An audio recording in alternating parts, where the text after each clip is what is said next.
I spent 7 years working cruise ships. And here's what most passengers never realize. The most beautiful routes I ever sailed weren't the ones in the brochure. They were the budget routes nobody talks about. The ones that cost under $1,000 but delivered $5,000 experiences. Let me show you all 15. If you're planning a cruise or dreaming about your next voyage, hit that subscribe button right now. I share insider cruise secrets like this every single week. First up, the Mexican Riviera repositioning cruises. When ships move from Alaska back down to warmer waters in September and October, cruise lines practically give these sailings away. You're looking at 7 days hitting Puerto Vallarta, Mazatlan, and Cabo for $600 to $800 per person. The experience? Identical to peak season sailings that cost $3,000. Same ship, same ports, same staff. I watched families in these cabins having the time of their lives while passengers who booked the January sailing paid 4 times as much for the exact same itinerary. The secret is booking these transition cruises when ships are moving anyway. Cruise lines would rather sell these cabins cheap than sail with them empty, but they don't advertise it because they want you booking high season. Next, let me talk about the Western Caribbean loops departing from Galveston or New Orleans. Most passengers fly to Miami or Fort Lauderdale and pay premium prices. But if you're willing to drive or take a short domestic flight to Texas or Louisiana, you'll find the same 7-day itineraries for half the cost. We're talking Cozumel, Jamaica, Grand Cayman, sometimes Belize. These sailings run year-round and regularly drop below $900 per person.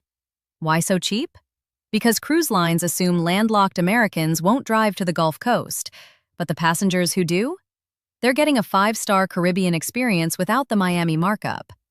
I remember one couple from Oklahoma who drove 12 hours to Galveston and saved $2,400 compared to the Miami equivalent. They told me that drive was worth every mile. Here's one that always surprised me. The Bahamas short cruises during hurricane season. Yes, I said hurricane season, but hear me out. Modern cruise ships have advanced weather tracking and will simply reroute if needed. From June through November, you can book 3- and 4-night Bahama sailings for as low as $200 per person. That's not a typo. $200. You're still visiting Nassau, still docking at private islands, still getting the same service. The only difference? A chance of a sea day if weather doesn't cooperate. For budget-conscious travelers, especially those of us over 60 who have flexible schedules, it's an absolute steal. One retired teacher told me she booked 4 of these short cruises in 1 year for less than most people spend on 1 week-long sailing. She called it her subscription to happiness. Now we're going to shift to something truly special. The Panama Canal shoulder season sailings in April and May. Everyone wants to transit the canal in winter when prices hit $6,000 for 2 weeks. But spring sailings? Same route, same engineering marvel, half the cost. I'm talking full transits for under $1,500 per person. You still get both coasts. You still watch the locks operate. You still experience one of the world's greatest waterways. The weather is warm, the crowds are smaller, and your wallet stays happy. I met retirees on these sailings who said it was their dream trip, and they almost didn't book because they assumed they couldn't afford it. One couple had postponed Panama for 15 years, thinking it was only for wealthy travelers. When they finally discovered spring pricing, they were stunned and, honestly, a little angry nobody had told them sooner. Let me tell you about New England and Canada in late September and early October.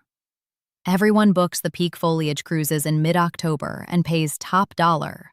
But if you sail just 2 weeks earlier, you catch the beginning of fall colors.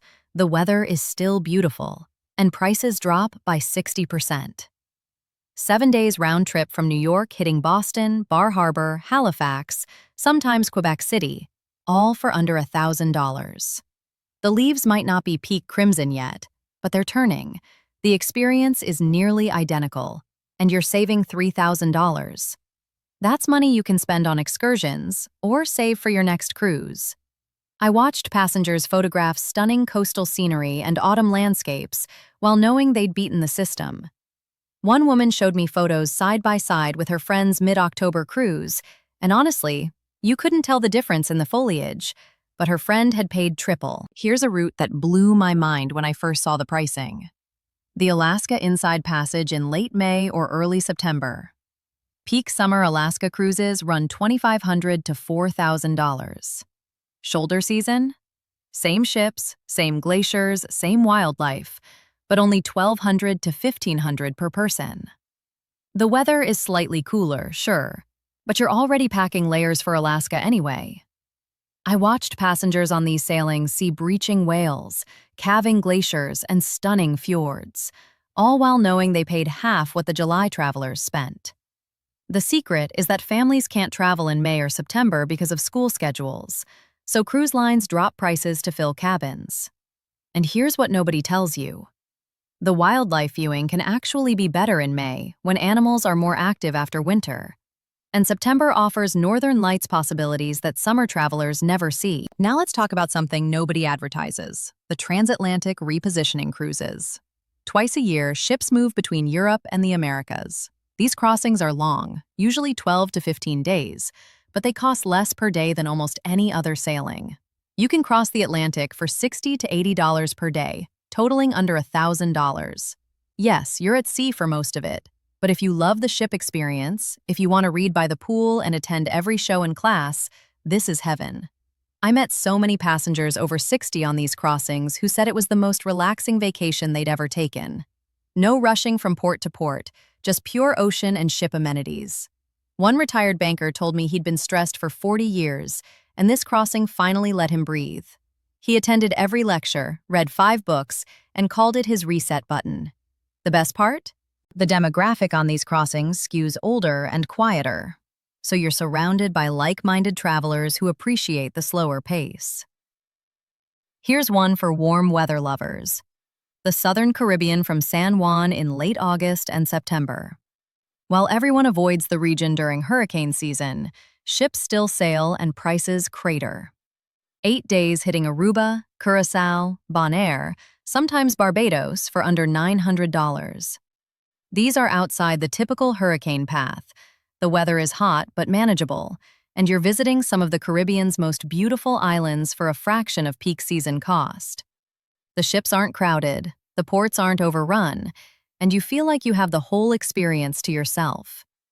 I remember watching passengers snorkel in crystal clear water off Bonaire with maybe 20 other people on the entire beach. That same beach in February? Packed with hundreds. They were experiencing Caribbean paradise the way it used to be, before mass tourism. Let me share something about the Mediterranean in November. Everyone thinks Mediterranean cruising ends in October, but ships sail through November at deeply discounted rates. 7 days hitting Rome, Florence, Barcelona, sometimes the French Riviera, for under $1,000. The weather is cooler but still pleasant, the summer crowds are gone, and you're experiencing world-class cities without the chaos. I watched passengers bundle up slightly for evening deck time, but rave about seeing the Colosseum without fighting through tour groups or enjoying Barcelona's beaches in peaceful quiet. One art-loving couple told me they'd visited the Uffizi Gallery in Florence with virtually no line and spent 2 hours really studying the masterpieces instead of being rushed through by crowds. That's the November advantage. You get Europe's culture and beauty with room to breathe. Next up, the Hawaii inter-island cruises during fall. Most people book winter sailings when everyone wants to escape cold weather. But September through November? Same islands, same volcanic landscapes, same culture, but prices drop from $4,000 to $1,800 per person. You're still visiting Maui, Kauai, the Big Island, still seeing waterfalls and beaches. The weather is beautiful, actually slightly less humid than peak winter, and you're experiencing paradise without the price tag. I met couples who had postponed their Hawaii dream for years because of cost, then finally booked fall and wondered why they waited. One gentleman told me he'd been saving for Hawaii for a decade, and when he finally pulled the trigger on a fall sailing, he realized he could have afforded it years earlier if he'd known about off-peak pricing. Don't let that be you. Here's a hidden gem: the Pacific Coast cruises from San Francisco to San Diego or reverse in spring. These sailings hit beautiful California coastal towns, sometimes continue to Mexico, and regularly price under $800 for 5 to 7 days.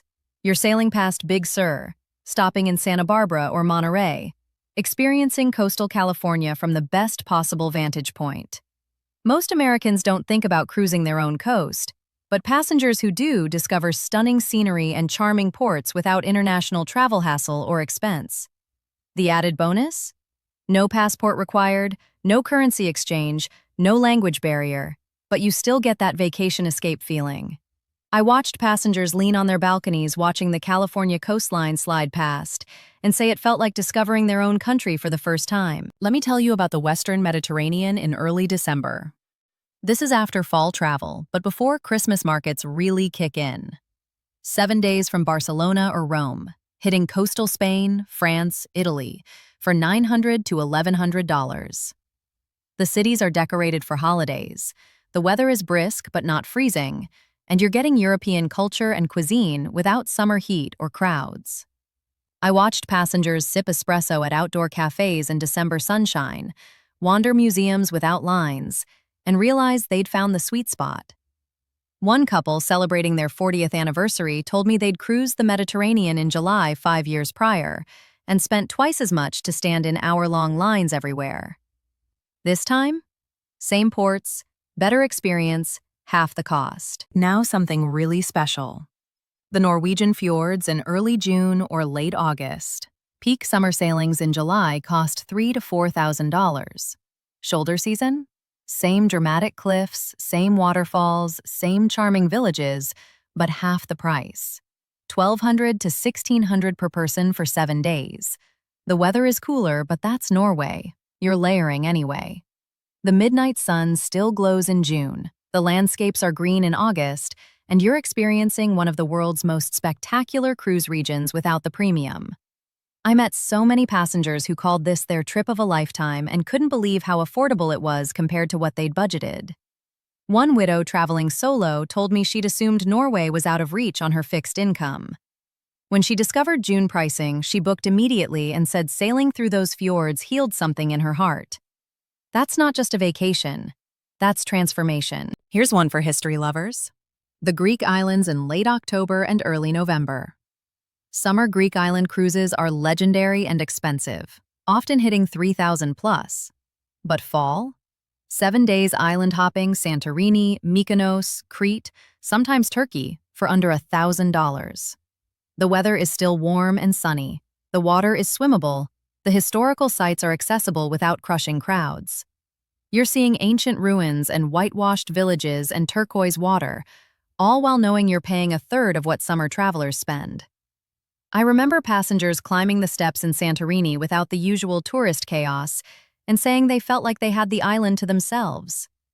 One history teacher told me she'd always dreamed of walking through Knossos Palace in Crete, and doing it in November without crowds made her feel like an archaeologist instead of a tourist. And finally, let me share the ultimate budget luxury route.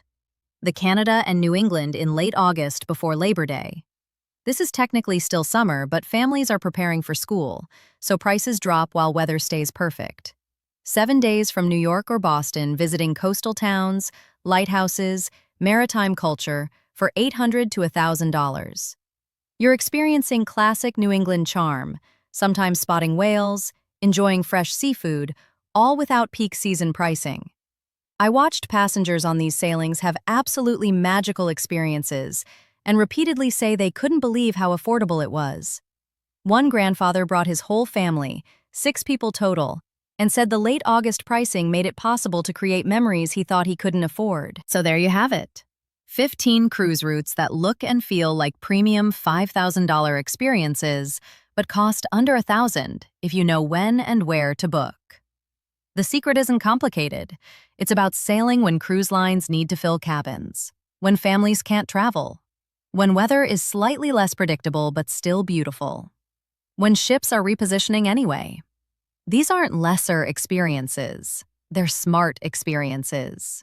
You're getting the same ships, the same service, the same destinations, just without the marketing premium attached.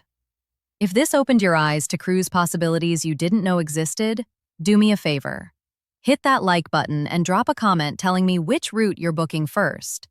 And don't forget to subscribe, because I share money-saving cruise insider secrets every single week. Your next dream vacation might be more affordable than you ever imagined. Now go out there and sail smart.